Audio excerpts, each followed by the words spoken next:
And right behind me, sitting in our audience tonight, are law-abiding New York gun owners. Now, their names and addresses were printed by a local New York paper called the Journal News simply because they are legal owners of a firearm. Now, thanks to the newspaper's president and publisher, Janet Hasten, and Rockland editor Karen McBride, the families of the people right there sitting behind me in our audience have now been put at risk and their privacy completely trampled on. Tonight, they are here to voice their frustration and their fears. We're going to examine what legal actions they could take to fight back against the blatant invasion of privacy. And thanks all of you for being here. How are you all doing tonight? All right, let me start with a quick show of hands from everybody here. You've all been outed? How many here have been outed? Almost everybody, right? You have not, and you three, so I just want to make sure who has been. How many of you feel angry about what has happened here? Everybody. How many of you feel your privacy has been invaded? How many feel you are less safe because of what has happened? Everybody. All right, let's start. Why less safe? Well, it's not so much me who feels less safe. I feel worried about my neighbors because now there are people who never even thought about carrying firearms before, and they're very worried. They're worried that their house is like a shopping list for criminals. Right. From my perspective, there are three people that should be afraid. Number one, those that were identified as not having guns, right? Home invader. If you're a home invader, whose home are you going to go to? Secondly, all of you, if they want a gun, can they steal one? Right? And third, what about police officers? They've arrested criminals? You're agreeing with that in the back there. Yes, sir. Go ahead. Yes. Yeah. Retired police officer. Not only is my life in jeopardy, what about my defenseless family that does not have a firearm? You deserve better. And we'll get into that in a lot of detail. Thank you. Deneen Borelli, your book, you discussed all the threats that you had gotten over the course of the years. You're outspoken, you're in the public. Right. We expect that, but what does this mean for you? Well, this whole thing is just absolutely outrageous. And yes, I've gotten all kinds of comments from people online. You never know how much further they're going to carry those comments. And my husband and I applied for a carry permit. This good-looking guy standing next to you. We actually applied for a carry permit, and we were denied. I mean, it's outrageous what the newspaper did. Of course, we love our police officers. They work hard. They risk their lives. But the police can't be everywhere. And people need to have that right to be licensed and have gun protection. Was it difficult to get the permit? How many raised your hand? Was it difficult? Yeah. Absolutely. Yeah. How long did it take? It took us over a year, and we did it when Hillary Clinton became senator. And I said, I don't need a gun. She's going to take our right away. We better apply for a permit. Now we want more guns because the government's trying to intimidate us through the newspaper. Yeah.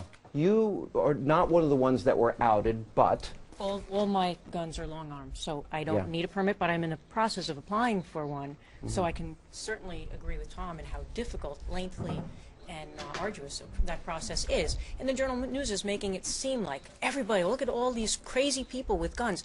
All these people who are pistol permit holders went through an extremely rigorous process. They had to get 4 references. They had to fill out a very lengthy application. They had to get approval by a judge.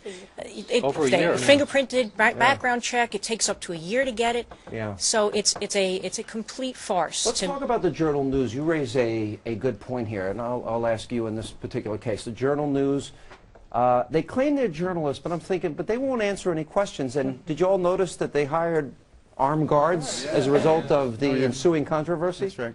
And by the way, I want everyone there to be safe, as all of us do, right? We all agree. We want them. What's that? We want the elite safe, especially. Separate rules for separate The people? elite. The elite. Well, wait a minute. Hollywood stars have It's guns. Elitist, Right? yes.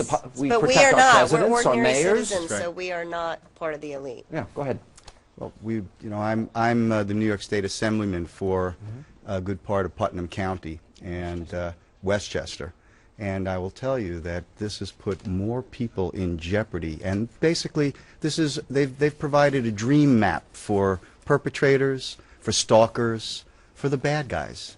They know where the guns are now, where they aren't, and the FOIL request itself is antiquated because we are now at the crossroads of where the law meets modern technology and, yes, morality.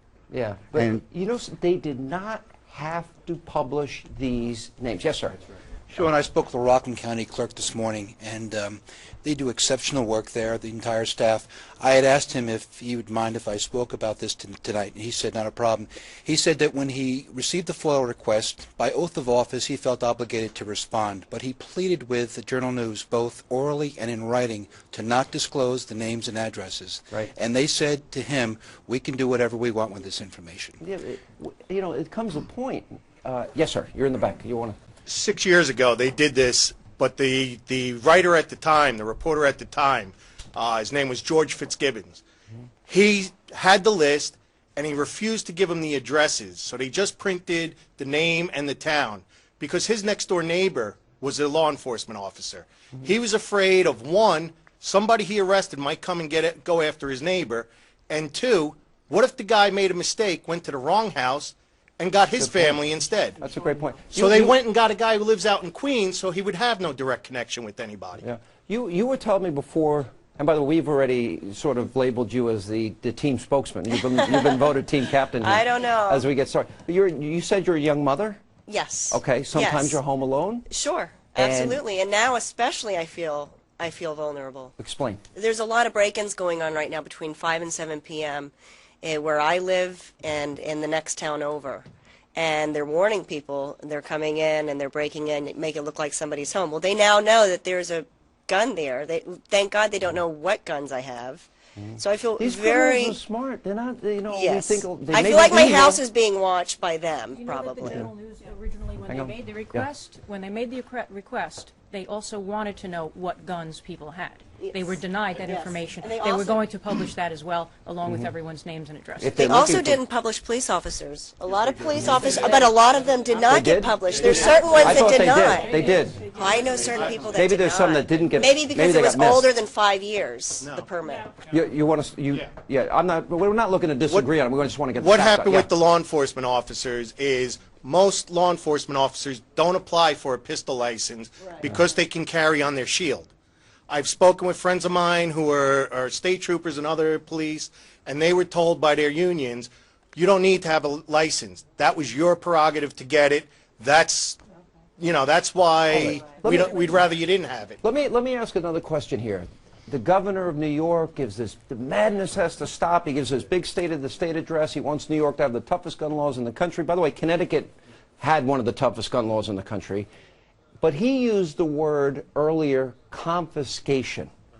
Sean, if I can speak to that. Yes, go ahead. As a senator from that area, people have to realize that this governor's on the record talking about confiscation, and people have got to get activated throughout the state of New York. There are bills out there right now that would send the state police to the doors of people who are now obeying the law, knock on that door and turn those individuals into criminals. That's where this governor wants to go with that. When he's screeching at the top of his lungs that you don't need 10 bullets to kill a deer. The Second Amendment isn't just for deer season. Wait a minute, this now becomes political. Will the Republicans, they have control of the Senate with their little... But it's a coalition. It's a coalition. And I'm telling you right now that people need to get on that damn phone and they need to call their senators, Will Democrat, they hold the Republican, line? and hold the line. You're looking at one senator who's working every hour from now until next To make week that- to make sure that this governor's bill, which started as a gun confiscation bill, does not hit the floor of that Senate, and that we bring common sense to that legislation. How many of you would disobey the law if the governor demanded you hand over your gun? Immoral. Off the record? It's immoral. It's immoral. You would. All right, we got a lot more to get to.